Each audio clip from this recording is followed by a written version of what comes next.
It's the most wonderful time of the year. It is finally time for us to review all of the film of this year. Yes, guys, I'm sorry for that cringeworthy song, but I had to introduce one of the year's biggest videos in a unique way. Hi, everyone, it's me, Gaming Jew, and welcome all finally to my 2022 film ranking. It is finally here, guys, after I've seen a film from pretty much every month, I think, at least. Anyways, that's not the point. The point is, this year, we're doing the most films yet, as I am going to be ranking 20 films that came out in 2022. And if you guys didn't know, this is one of my yearly series on the channel. Generally, my yearly series usually come in December with my Christmas haul and my yearly film ranking. Well, this is the first video, which is the yearly film ranking, as I've seen 20 films this year. The Christmas haul will be coming, obviously, on Christmas Day. So you still have to wait like a week and a half for that. But holy crap, it's only about a week and a half till Christmas. I'm very excited, but let me just say, this year has been very hard, so I still have the holiday spirit, but maybe not to the level of other years because of how hard this year has been. And two, it seems like the weather is finally starting to kick in for winter weather. We had a snowstorm on Sunday, and we're already freaking getting one again on Thursday going into Friday. It's not even winter yet, and we are already getting 2 snowstorms. I hate snow. But rather than me ranting about snow, why don't we rant about my worst movie of the year, which may shock you, because it's not what you expect. Unless you're an animation fan, then you probably expect it. But here is my worst film of 2022. Now, I think number 19 was harder to sit through, especially because it's one of 3 movies I saw in the theaters this year. I can't believe that film was one of the films I wasted in theaters this year. But in terms of pure quality, I'm pretty sure this film is worse. Coming in at number 20, some may not consider this a 2022 film, but for me living in the United States, it is a 2022 film here. So, coming in at number 20 is Pinocchio, A True Story. Wow. This film is up there with Norm of the North and Food Fight as one of the worst animated films of all time. I don't know if I'd quite go as far to say it's that bad, but it's up there. The animation is like almost laughably bad. The voice acting, as much as I'm a big fan of Pauly Shore in a Goofy movie, he doesn't quite bring that charm to this film.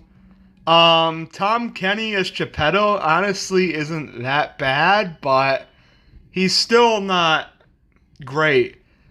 And, well, this movie is pretty much a meme movie, just like The Next Place is a meme movie, but in a different way. Pinocchio, A True Story is a movie with god-awful animation, god-awful characters, and just a terrible story overall, and even if it's a true story, it is a garbage story. Remember when I said that this film was better than a 17%? Well, I still think that. But not much better. Because this film is pretty freaking bad.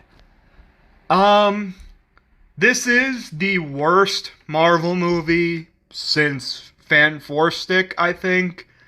The visuals look like this film came out in 2003 or something like that. The freaking character of Morbius is okay. Nothing special or anything, but he's alright, I guess. Matt Smith's character is the only character in the entire movie I can say I kind of like. The plot line is like, I don't know, it's very boring. It feels like the entire second half of the movie is pretty much just Morbius and Matt Smith's character fighting each other, and there's not much substance to it. But what is the worst aspect of this film is the ending. The ending is pretty much Morbius kills Matt Smith's character and pretty much rises up. And that's about it. That is literally just about it. This film ends on such a terrible note. Oh, and his girlfriend turns out to be a vampire too. This film is a mess. But it can be a fun mess sometimes. But overall, it's a movie that I would not recommend. It's a pretty garbage movie. Wow, we're right on to another Pinocchio movie. Let me just say this one is better than A True Story, but that doesn't make it good. My track record with the Disney live-action remakes is that I'm not necessarily a huge fan of them, but I don't hate them. And I don't hate this film. But it's just Pinocchio 1940, but in live action with a horse shit joke. If you like that kind of stuff, then that's fine, but it seems like they took away a lot of the... weirdly, the fear factor of this movie. There were some very scary scenes in the original. Here, it's just freaking silly. And Robert Zemeckis, the director of Back to the Future and Forrest Gump, directed this film. I wouldn't believe it if I didn't find that out. This doesn't feel like a Zemeckis film. This feels like yet another cheap live-action Disney remake. And that's exactly how I feel about it. Really, I think Disney should stop these live-action remakes. It's just the same thing, and I know why they're not going to stop. It's because of money, but this is the point where I just say, at least the Jungle Book had some originality to it, which is why it's my favorite of the Disney live-action remakes, but this is far from it. This one might actually be my least favorite. I don't hate it. I love the story of Pinocchio. It's not like they botched it like A True Story, but this still isn't anything special. It's not very good. Halloween ends in one of the worst ways possible. Coming in at number 17 is Halloween Ends. I was debating between number 17 and 16, as 16 disappointed me a little bit more, but I think overall the film at 16 is a little bit better. Halloween Ends isn't the worst film in the world. In fact, it's not even the worst Halloween film, but for the end of this trilogy, this film is not very good. Why? Because Michael Myers is in the film for like 10 minutes. That's it.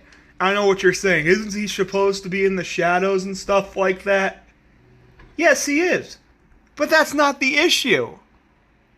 I mean, he's not in the film much at all. He fights Lori. He basically is weak as a freaking fly in the film. This kid named Corey takes over and kills everyone in the film, and it's just not... For a finale to this trilogy, it's not good at all. As a movie in general, it has entertaining moments. The DJ kill is by far the best scene in the movie, but other than that, Halloween Ends is very disappointing end to this trilogy. And by far, I think Halloween 2018 is the best film in this trilogy. I can't believe it ended on a sour note. If you would have talked to me last year and said to me that Doctor Strange in the Multiverse of Madness was going to be number 16 on my ranking for the year, I would have laughed. It was my most anticipated film of the year, tied with The Batman. One of them exceeded my expectations. One of them destroyed my expectations. Doctor Strange in the Multiverse of Madness is the film that destroyed my expectations. This film lies to you. It upwardly lies to you. And I know I sound like a Marvel fanboy and stuff like that, and I'm sorry. I really am. But, come on. This film was set out to be a big multiversal adventure, and what we got is Doctor Strange goes to like 2 or 3 multiverses, stays in one a majority of the movie, and that's it. That is all that's in it. You get to see Mr. Fantastic played by John Krasinski. That's cool, but the more I think about it, if that's all the substance you got in your film, that's not good enough. And I know what you're saying. Oh, Wanda's character was good. I guess, but still. This more or less on the Wanda storyline in this film just feels like a continuation of WandaVision. And if you somehow didn't see WandaVision, you're going to be very lost in this film. I have a lot of problems with this film. And the more I think about it, the more I don't like this film. And most people would say Thor Love and Thunder is worse. In my humble opinion, I don't think so. At least Thor Love and Thunder had its fun moments. Doctor Strange in the Multiverse of Madness had a fingerful of fun moments, but other than that, I didn't enjoy this movie much at all. I've gone into it many times that I don't like this movie very much, and I don't take it back. I don't like Doctor Strange in the Multiverse of Madness.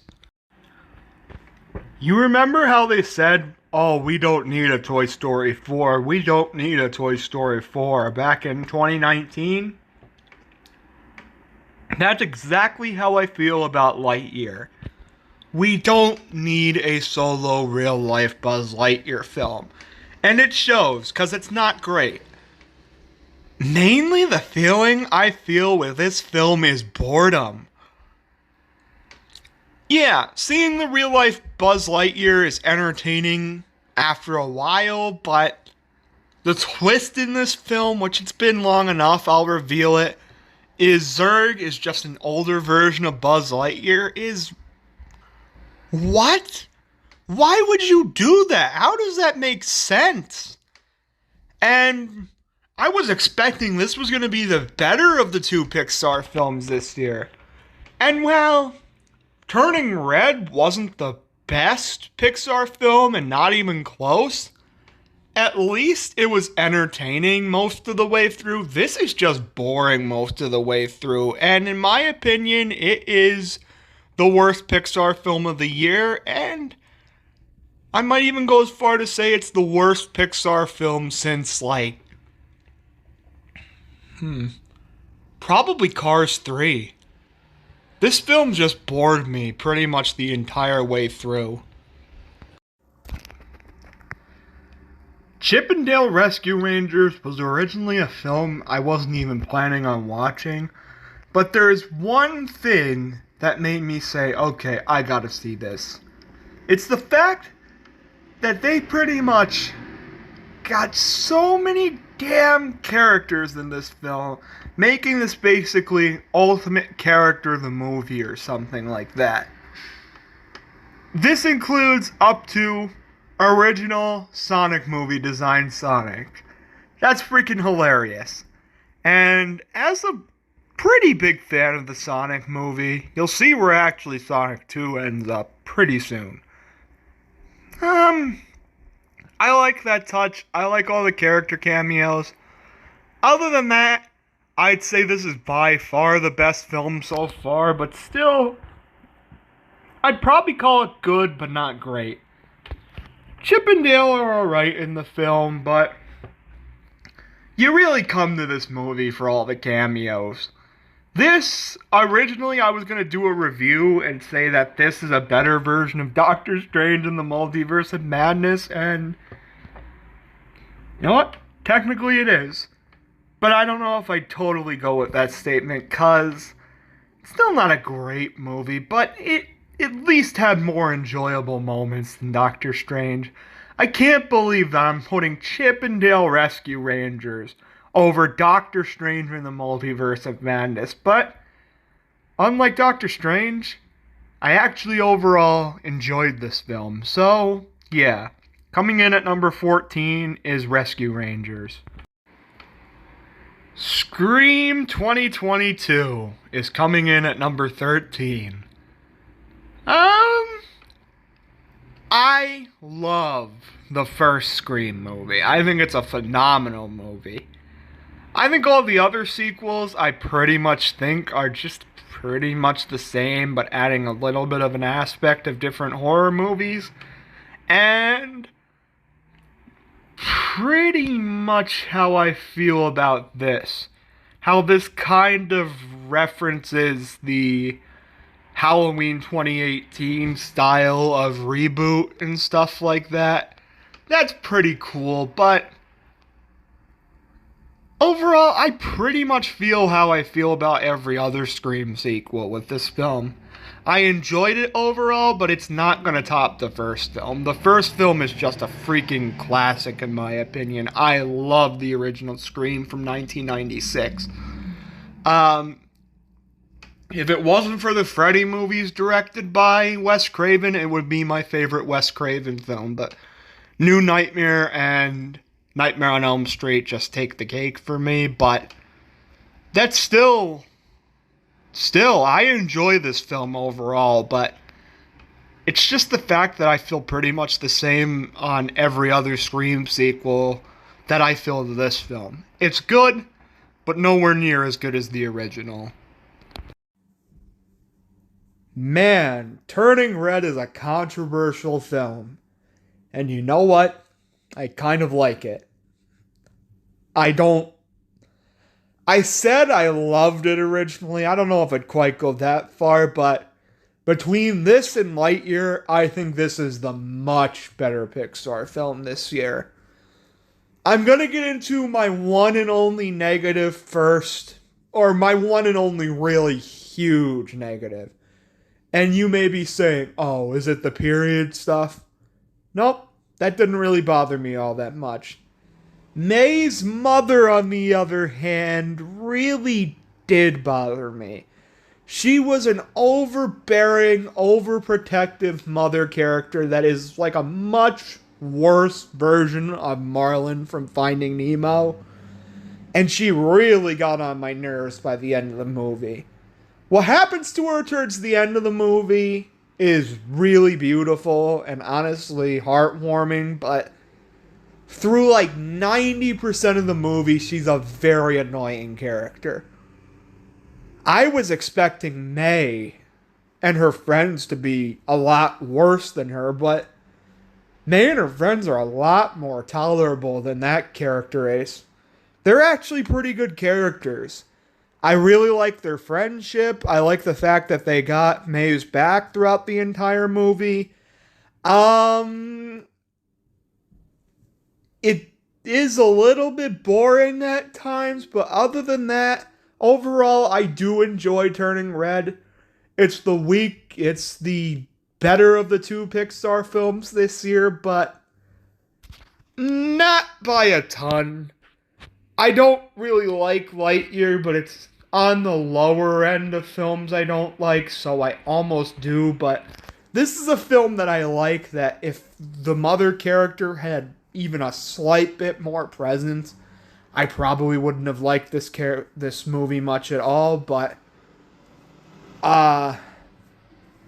May's mother really affects this film from going from great to just good. You know what? Yes, I like this film. Come at me, really come at me. Coming in at number 11 is Thor Love and Thunder. I like this film. I do. It's not my favorite film of the year. In fact, it's the middle place of the MCU movies to come out this year. But controversially, I like this film more than Multiverse of Madness. Because at least you kind of get the feel of Thor Ragnarok in this film more than you get what you expected from Multiverse of Madness. Let me tell you something. The humor can be way overbearing. It can be a little too much humorous at times. But overall, I still like seeing Thor. I like seeing the action scenes in this film. Jane Foster is a lot better than I expected. I like Russell Crowe's character. The post-credits scenes, both of them were very good.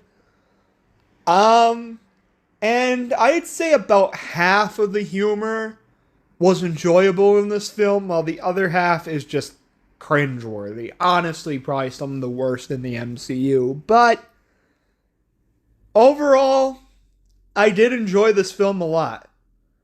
A lot more than most people did. So that's why it comes in at number 11. Jackass Forever is a film I didn't expect I was going to see this year. But I did. And for the most part, I don't regret it. It's a hilarious movie. But the reason why it does make the top 10, but just barely, is honestly because it's just because I'm not really a fan of... Okay, I'll say it. I'm not a fan of seeing so much male genitalia on the screen. After a while, that got really, really, really, really disgusting, in my opinion, and it went from the film probably being an 8 out of 10 to like a 7, maybe 7.5 out of 10. It was honestly gross in my opinion, a little too far. But other than that, the rest of the humor, especially this cannon scene, was hilarious. All of the scenes in the movie are hilarious, really except for the dick jokes. Other than that, I enjoyed this movie a lot. It was very funny, and I am interested in checking out the rest of the Jackass movies after seeing this. I'm just going to cover my eyes whenever they show the dicks.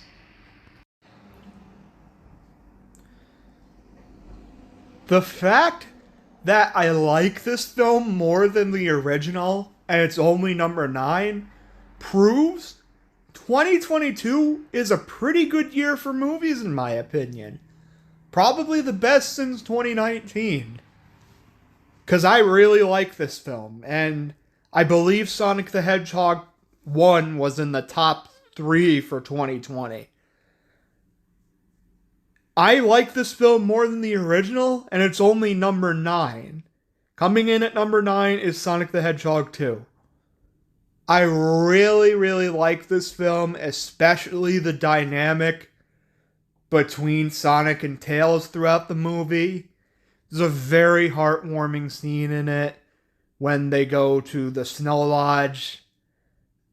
And Knuckles is an awesome character. If I had to pick a favorite Sonic character, I would probably go with Knuckles. He's just so freaking epic. But just like the last film, I think my favorite aspect of this film is Jim Carrey as Eggman. He's freaking hilarious and even better than he was in the first movie. There's so many epic scenes in this film, especially the scene where Sonic turns into Super Sonic. That's awesome. Sonic the Hedgehog 2, listen, I'm not a huge Sonic fan if I'm being honest. Maybe a lot of my fandom might be, but I'm not a huge fan, but I do really enjoy the Sonic movies, especially this one. This one was very good. But I'm going to have to put it at number 9, mainly because there's just 8 other movies I enjoy more. This top 9 are all really good movies that I've thoroughly enjoyed. But you may be wondering, what's next? Well, this is another film I did not expect I was going to see this year. And that's a little bit of a pattern this year. I saw a lot of movies I didn't expect I was going to see this year. And this one, I mainly watched it because I saw the first one for the first time on Black Friday, and I couldn't believe that I never saw it because it was an amazing movie. And this one was very good too, but not quite as good as the original. Let's get on with it. Anyways, Sonic the Hedgehog 2, awesome movie. Yeah, coming in at number 8 is A Christmas Story Christmas. Pretty weird title, but you know what? I really like this movie. I thought it was a very good sequel to the original Christmas Story, which I only saw for the first time on Black Friday. I love the fact that this film is basically another, 30, 40 years later story. This time about Ralphie from A Christmas Story. He's a writer in the film and wants to get stuff published to newspapers throughout Chicago and stuff like that. And you really are invested in his journey there. He wants to be a journalist, basically. And then, the big aspect of this film is that, Ralphie's father died during the events of this film, and they go back to Indiana after living in Chicago to see his mother, and they have Christmas there. And a little bit of the film is just a Christmas story, but with characters 40 years later and Ralphie's kids. But for the most part, it's got enough originality to it, and the callbacks that they do have are very warranted. It's shocking seeing the bully, especially as a good police officer in the film, and even though Ralphie beat the living shit out of him in the first film, it's still awesome to see his redemption arc. He just drops Ralphie back off home rather than taking him to jail. It's really heartwarming movie, a really good movie. I still prefer the original Christmas Story, but for a sequel that came out, 39 years later, this is very, very good. I believe because of this year, now half of my reviews don't have a Marvel film as the number 1 film of the year. Because for 2022, Black Panther Wakanda Forever is number 7, and it is the best Marvel film of 2022 in my opinion. And by a pretty big margin too. Black Panther Wakanda Forever is a beautiful film and an absolute tribute to Chadwick Boseman. But seeing Namor versus the Wakandans is just awesome to see. The final battle is awesome. The humor that they do have in the film, which this isn't a very humorous film because it has to take itself seriously, is good too. But, I really only put this at number 7 because there's just 6 other movies I prefer this year. My favorite scene in the film is the post-credit scene where it reveals that T'Challa had a son before he died, and that honestly almost brought a tear to my eye. That was beautiful. This movie, the number one thing you can say about it is beautiful. And it's got the most good aspects out of any MCU movie this year.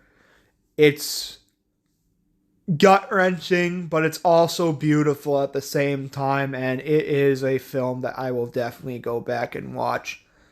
When the Blu-ray comes out, I'm going to try to get it. This was a very, very good film that is by far the best Marvel movie of the year. I believe 2017 and 2020 were the only other years where a Marvel film wasn't number 1. Because this year, 2022, the best Marvel film is at the number 7 spot. This movie is freaking insane. But that's what I love about it. Coming in at number 6 is Everything, Everywhere, All at Once.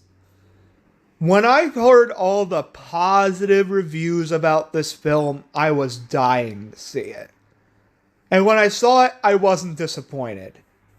But looking back at it, there is 5 more films I just prefer this year. That's pretty much going to be my excuse, except for the number 1, which is by far the best film of the year. Though number 2 came close. So it's really not by far, but I don't know. The point is, number 6 is Everything Everywhere All at Once. This film is a very artsy film, and if you don't understand it, you might not like it as much. I do understand it overall, so I really do like this film, but maybe not as much as some, because there is aspects of the film that are a little bit confusing, sort of like the Green Knight from last year, because it's an artsy film. Very artsy film. But I like this film a fair bit better than The Green Knight, and it's next to Uncut Gems. I think it's my favorite A24 film of all time. And it deserves it. In fact, it deserves the number 6 spot on my ranking this year. And yeah.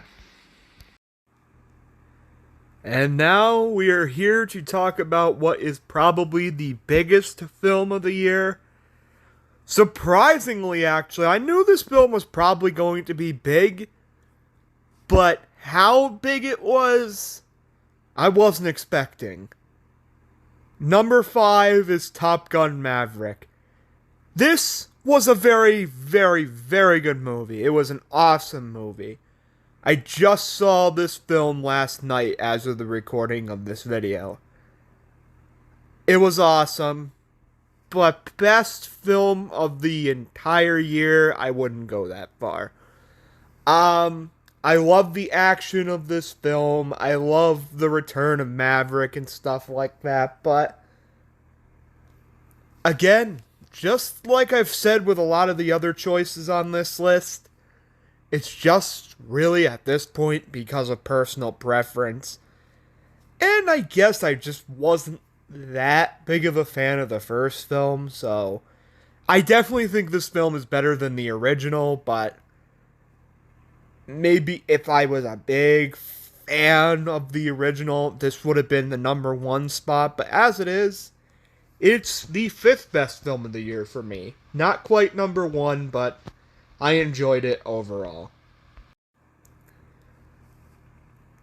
I was going to attempt to sing in an Elvis accent, but then I realized I really don't want to make your guys' ears bleed twice in one video after the opening song, so I will save your eardrums.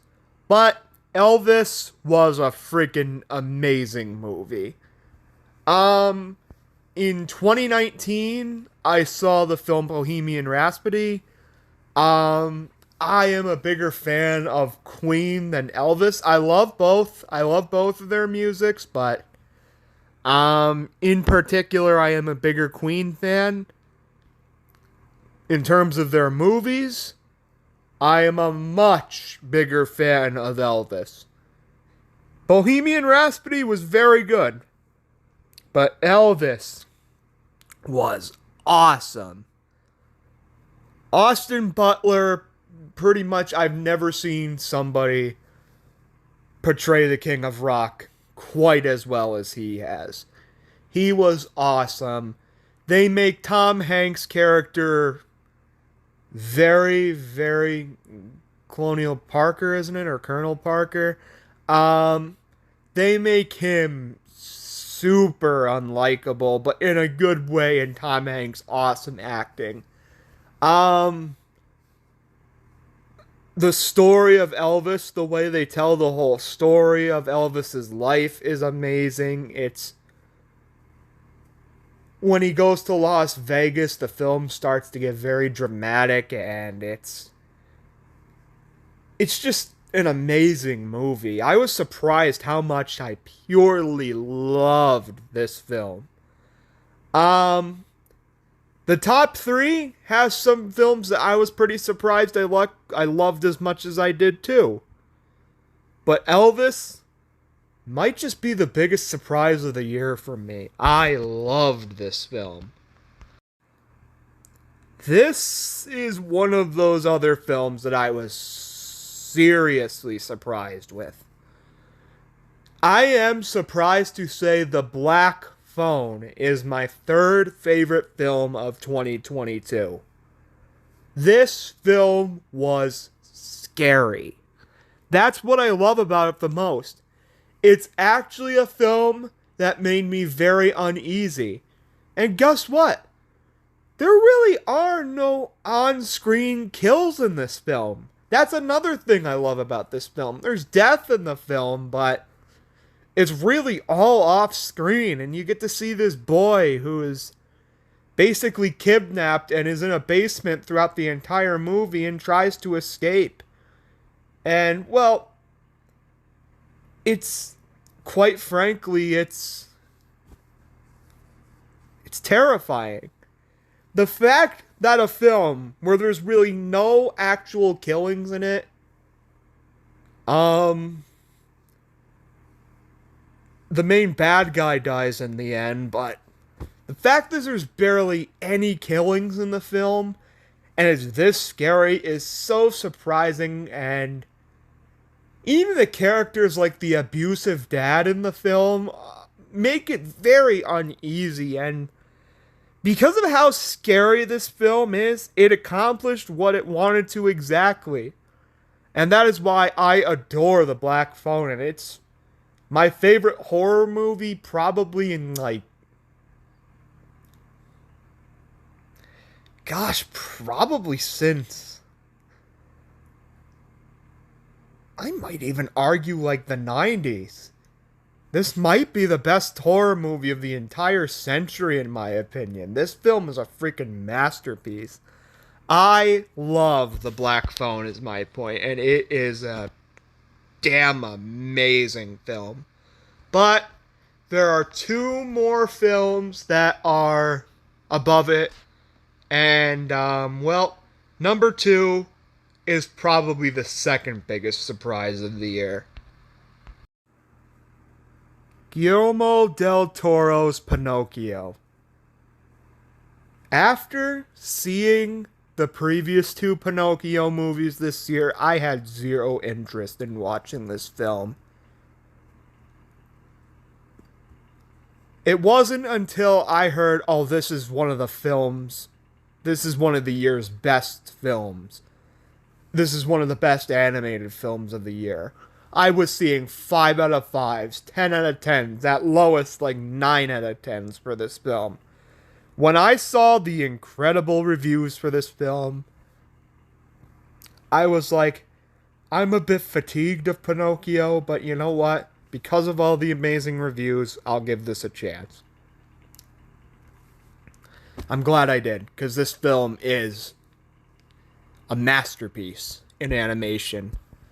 This, I think, is my favorite animated film of the entire decade so far. It just tells the tale of Pinocchio perfectly, unlike the bad Disney version and the utter trash A True Story. This film tells the story perfectly. The characters are likable. It's the beginning and ending are freaking heartbreaking, where Geppetto's son dies and then he dies at the end of the movie. It's heartbreaking. The voice cast is by far the best out of the 3 films this year. Everything about this film is a damn masterpiece. I love this film. If this film was in Pixar or something like that, it would probably be in the top 6 or 7 best. I'm not even kidding. This film is amazing. But there can only be one film that makes number 1, and you probably know what it is. Matt Reeves directed my favorite movie of all time, War for the Planet of the Apes. When I found out he was directing a Batman film, who is my second favorite comic book character of all time behind Spider-Man, I was like, I'm there day one. Well, I didn't make it day one. I saw it the day after it came out, but I was there opening weekend for sure. When I came out of the theater, I was so fucking satisfied that it's not even funny. This is my favorite film of the entire decade. I love Spider-Man No Way Home, but this film just gave me every single thing I wanted from a Batman film. Matt Reeves is a master director, in my opinion, and he gave it his all. Batman exactly how I wanted him. Catwoman exactly how I wanted her. The Riddler, not the way I expected him to be, but now he's my favorite Riddler.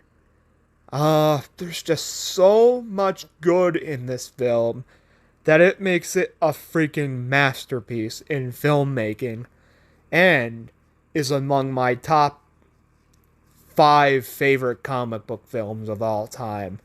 This film is the best movie, I think, since Avengers Endgame, and that's saying a lot, because I love Avengers Endgame.